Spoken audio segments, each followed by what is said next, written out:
Kind of lied. This is not me waking up right now. I actually woke up a little bit earlier, set up the camera and everything like that. So, yeah. So I don't know if you guys saw like my Instagram post recently, but I messed up some of my knee ligaments, which is why I have this leg elevated and being iced and whatnot. Welcome to my pretty simple day in the life with the iPad Pro. I was able to get an MRI within the week, which if you're in Canada, you know is nothing short of a miracle. Let me show you the results on this iPad. I have a full thickness ACL tear, near full thickness MCL tear, low grade LCL sprain, and some other stuff that I don't really understand. We'll get into the sizing of the iPad in a minute, but I gotta say, having this with me when I'm doing tasks and using these nice and loud speakers with this high quality tandem OLED screen to play something in the background while I'm doing menial tasks is actually pretty dope. Like, I could get used to this. One thing I will say though is I wish I had more angle of play on this Magic Keyboard, because anything more than this buckles the actual iPad, which is kind of annoying. Okay, I wanted to mention something really annoying with this iPad, which has been bothering me like a lot. It basically has to do with the volume keys. Now, when I'm holding the iPad like this, everything's fine. Up volume is to increase the volume, down volume button is to decrease the volume. But the moment I place it in landscape mode, the keys swap. So now the down volume button is to increase the volume because it's facing this way, and the up volume button is to like reduce the volume. It's weird, but I hate it.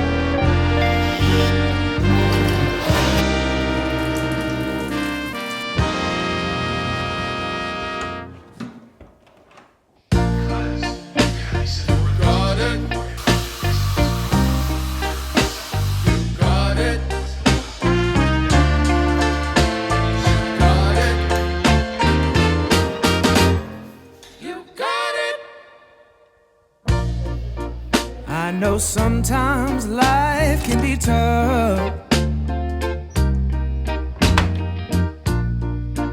and you feel like you just had enough.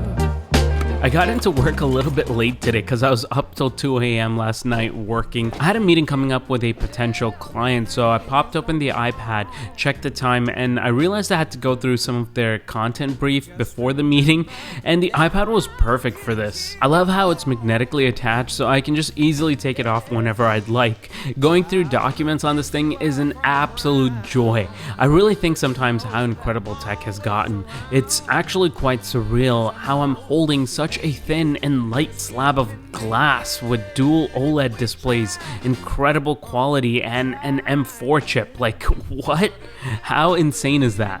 Now, as I got ready for the meeting, I ran into my first hiccup. Turns out you can't run Zoom on the actual web page, so I had to download the application. But once I did, then I was running. You got it. There's been a lot. From a mic perspective, this thing performed admirably. I didn't even use my AirPods or anything, and everything was perfectly fine. And in terms of actual camera quality, well, why don't you see for yourself? How's the video quality actually? I might put this part in the video. Video quality is good? Video quality is actually pretty good. Okay, yeah. Awesome. Okay, so that's good to know. Okay, let's talk about this real quick. Can the iPad Pro replace a full-fledged like MacBook Air or a MacBook Pro? Ever since the first iPad, I've always owned an iPad, and every year, every time a new one comes out, I try to do the same thing, and it just doesn't work. Because of the amount of video editing, photo editing, and multitasking things that I do on my computer to run my business and whatnot, I need something with raw power, capability, and flexibility. So then I got to a point where I was like, you know what, I've accepted this, okay? I just want to be able to use the iPad as an accessory device. I got the farthest with the 13-inch M1 MacBook Pro, but that was true for about a week, and then after that, the iPad Pro M1 was just gathering dust in a corner, never to see the light of day again. But I think I figured it out, okay? So all along, I've been thinking the issue was the iPad, but it's not the iPad. The issue is, hold on.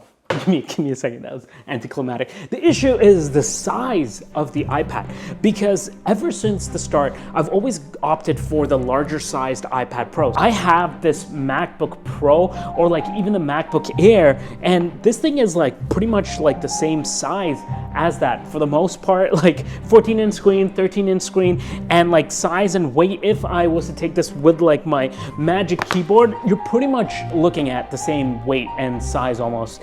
So my mind would go like, you know what, what's the point of taking this? Why not just take this in case if I need to edit or do anything more serious on it? I mean, there wasn't like really any serious incentive for me to use this package over this package until now. Now that I have a smaller, thinner, lighter sized iPad, this is so much more palatable, right? When I'm leaving the house now, I'm actually, you know, I don't mind taking this with me. Instead of taking like a full-fledged backpack and throwing a laptop or like a bigger 13-inch iPad Pro, I just take this with me. I can honestly tell you right now, ever since I got this brand new iPad Pro M4 11-inch, it's been almost a month now, I've used this more every single day than I've used my M1 iPad Pro 13-inch in the entire year, no cap, okay? Overall, I'm very, very happy I went with the 11-inch. It's perfect for me. So one thing that I advise anybody who has like an iPad or even a laptop is to always get an external monitor to use when you're at home, because honestly, plugging in like a device like an iPad or a laptop and having it charge your device as well as give you a much larger screen is an absolute game changer. So I reached out to my friends over at BenQ because I've had positive experiences with them before, and their monitors are kind of calibrated for creators, and they were interested in sponsoring this video. So yeah, let's check this out. This is the BenQ PD3225U. The reason I went with this one is firstly because I've had great experiences with BenQ monitors in the past. This one is especially perfect for people who are looking for color accuracy and consistency. Setting this thing up was also a breeze. It was super simple. I love how I didn't need any tools or anything like that, and everything felt quite robust. I also love how this is a one-stop shop solution. This one stand will swivel, tilt, height adjust, and even allow 90-degree rotation. It's also got an all-in-one USB-C connection, so all you need is this one cable really, and connect it to your Mac or iPad, and it'll not only display but also charge your device. Now the whole color consistency part is very important. A lot of times I'll be like editing a video on like my MacBook Pro, and then I'll come and I'll like dock to my computer, and it will completely throw off the colors because the color profile on the monitor doesn't match the one that's on my MacBook. So that's kind of annoying.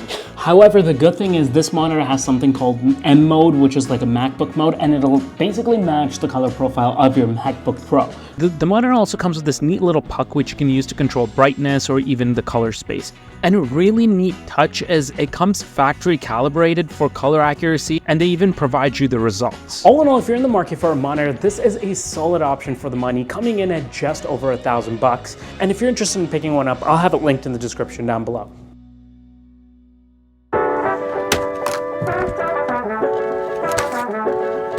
I just packed my bag. I'm getting like super late for my doctor's appointment. I got my iPad, got the MRI and everything done, and all the results are like on here.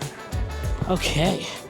So I had to do a quick outfit change because I just realized I can't be wearing jeans. I gotta like show the surgeon my knees and stuff. But I'm driving right now and it says this. Apparently one of my tires has very low air pressure. I'll try to just drive there with this, and then I'll check it right after. Well, this is less than ideal.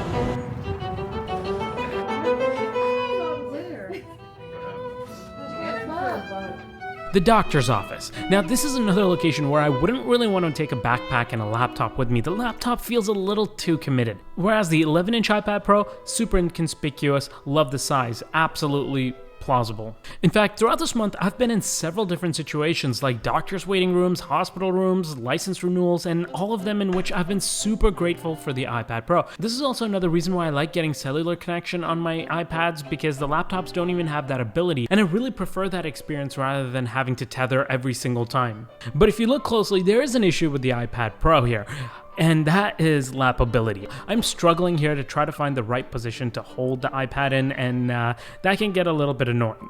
I'm actually lucky that this is the 11-inch iPad Pro, because if it was any bigger, then forget about it.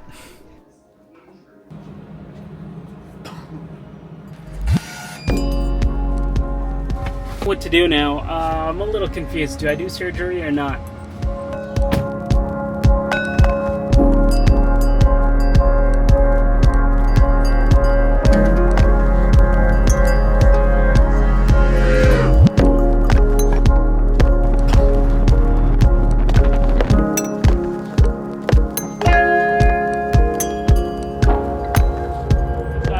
go for like a nice little drive out to like some sort of location and basically script, but I ended up just coming home because I realized I have this tire pressure issue. So I had to come home to try to put like air into this tire or figure out whatever the issue is. I hope it's not a flat, man. This is from my dad. He had this little tire pressure thingy.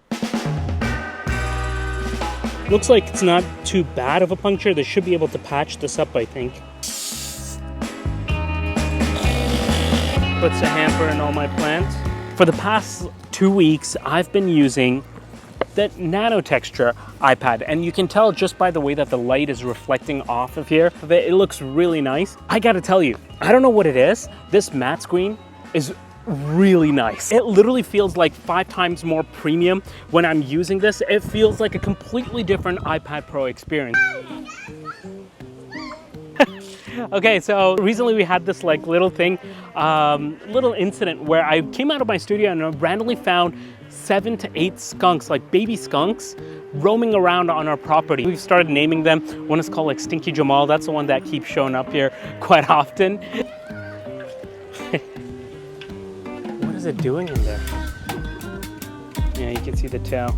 Guys, this is a game changer for the iPad. I don't know how to explain it. When you're like swiping on it, just the silky smooth, like the way you touch the screen, the feeling of it, it's incredible. Like it just feels 10 times better than the regular gloss screen iPad Pro. And like, it just makes the whole device experience feel much more premium. Not to mention the fact that even like within Apple Pencil, like writing on this feels slightly more paper-like. What it's worth, man, battery life on this has been pretty fantastic. Like it's at 68% and I've been using this like all day. I then spent the next hour just playing with my kids outside. This is hands down my favorite part of summer. You know the thing they say about these kids growing up too fast? Don't even get me started on it. Frog. Then, as my wife took over the kids for dinner, I decided to come back to the studio for a little bit. Had a few more tasks to complete. This is where I usually either finish filming some of the things that are ongoing, or I'll work on prepping for the next day, going through my emails and whatnot. Here's a big problem with the iPad. Apple keeps spec bumping these things, right? Like this iPad now has what, an M4 in here, right? Like seems kind of overkill. The M1 itself still feels overpowered now in 2024, and nonetheless, it is expensive, right? That is where my main gripe with this laptop comes. Not even the fact that it's overpowered. My main gripe is the cost. The iPad itself, and then in order to actually make it worthwhile, you gotta get like this magic keyboard, and then you gotta pick up the Apple Pencil and now maybe the Apple Pencil Pro, and you just add up all of these costs and you're paying quite a bit more than the MacBook Air, which kind of just doesn't sit well with me. The only difference is with the iPad, you do get the ability to touch the screen, you do get the ability to use a pencil. There is something to be said by that, having that extra creative flexibility and having that extra, extra use cases, to be quite honest, compared to a regular old MacBook. So yeah, those were some of my thoughts. But in any case, I gotta go put the kids to bed, so we're gonna clock out from here. Selling this guy soon, so it's time to sleep. Get ready for bed. Get ready for bed. Yes, that thing's like terrifying.